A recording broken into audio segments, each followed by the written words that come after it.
sobre esos problemas no solo los historiadores y las historiadoras tendrán algo que decir. Supongo que los economistas, los sociólogos, los politólogos, los antropólogos y hasta los psicólogos. Casi. Y también nos permitiría, cómo no, colaborar y dialogar no solo con las demás ciencias sociales, sino también con las demás disciplinas científicas. Y nada más. Gracias.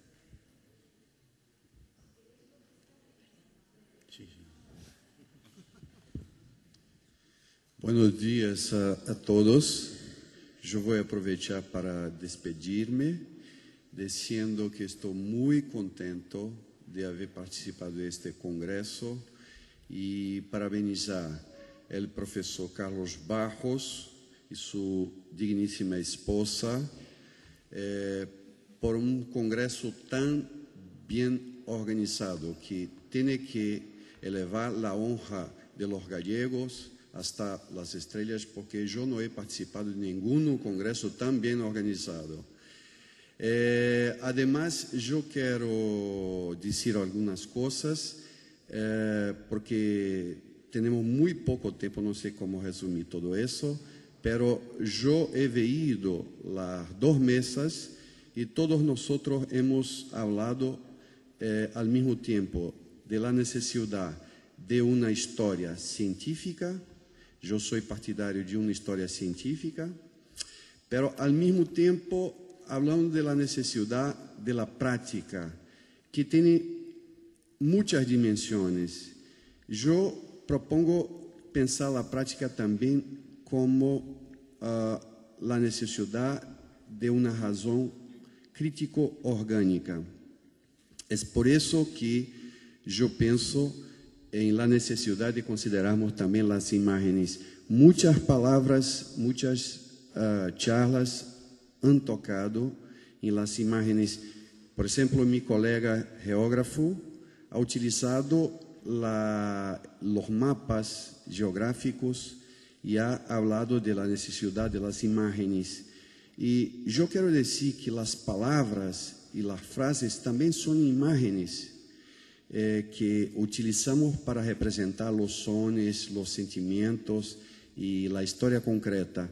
El profesor, que yo he oído el nombre ahora, que ha hablado de una manera muy filosófica, muy interesante también, ha dicho que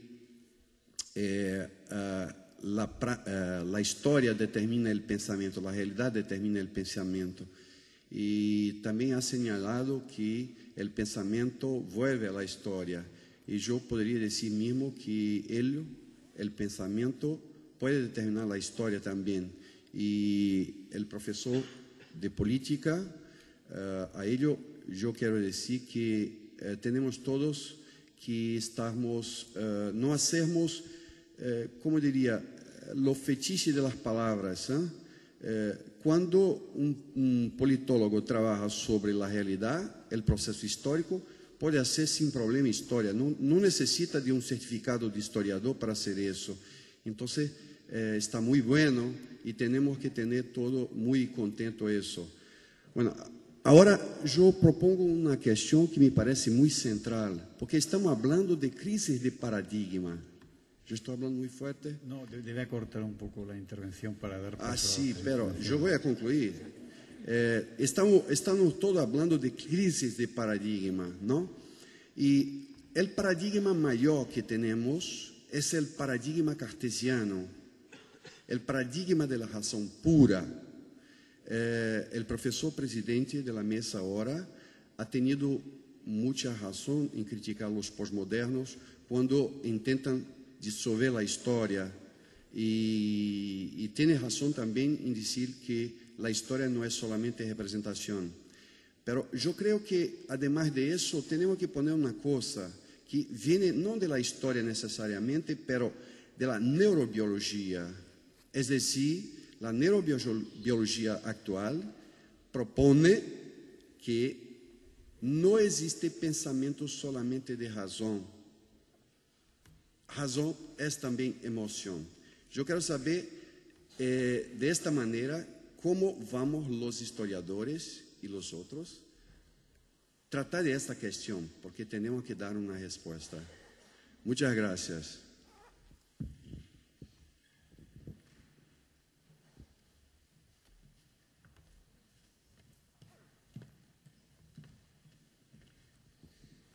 Nos quedan 15 minutos.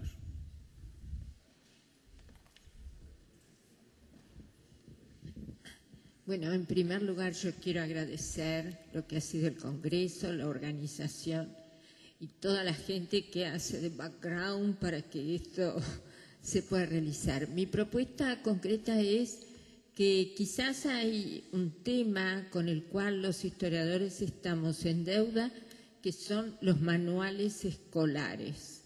En realidad formamos profesores, formamos también alumnos secundarios, pero bueno, nos cuesta mucho también, lo reconocemos, a quienes hacemos investigación, pasar al manual. Pero es que los manuales son los que forman los ciudadanos y en ese sentido tenemos una gran deuda con la sociedad. Quizás para abrir un foro en el futuro en Historia Debate, pero los manuales tienen que ser un tema que realmente tenemos que encarar a fondo y con todo lo que acá vemos y escuchamos y encontramos que tiene que ser aportado. Nada más, gracias.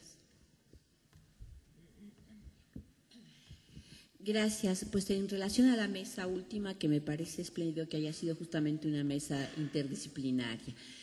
Tal vez esa parte de nuestro manifiesto, nuestra apelación a la interdisciplina, conviene justamente retomarla también como una propuesta y profundizar en la complejidad de la interdisciplina, que de entrada está suponiendo, por supuesto, una solidez de la propia disciplina de origen para poder pretender hacer un estudio interdisciplinar. Me ha complacido mucho escucharlos a todos hoy, filosofía, literatura, geografía, etcétera. No hay hermanas menores ni mayores. Yo creo que todas las ciencias sociales y las ciencias humanas debemos justamente hermanar nuestros esfuerzos, porque además casi tendremos que hacer no un frente común contra, pero un frente común que nos permite esa solidez de la que debemos tener para enfrentar justamente las decisiones a veces muy unilaterales